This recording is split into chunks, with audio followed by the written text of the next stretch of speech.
มานี่โอ้ไม่ฉันขอโทษหลีกไปหลีกไป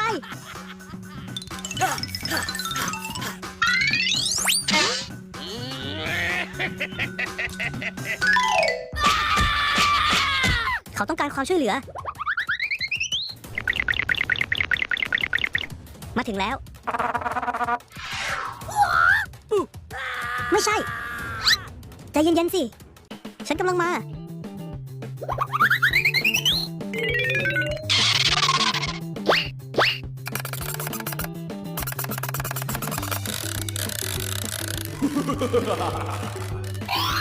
เกิดอะไรขึ้นกับเขาไม่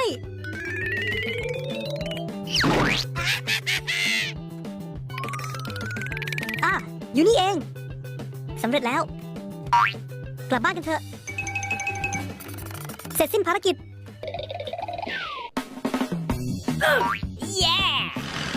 ว้าวชอบจริงๆจริงหรือ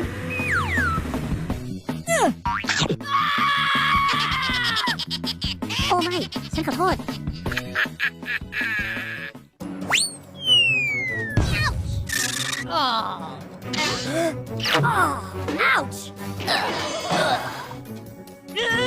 โอ้ยอันตรายเกินไป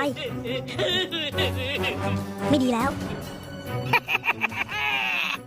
นี่ไปกันเถอะ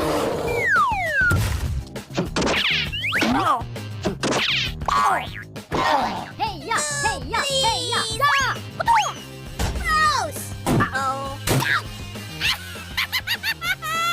โอ้พระเจ้าฉันจะเรียกคนมาช่วย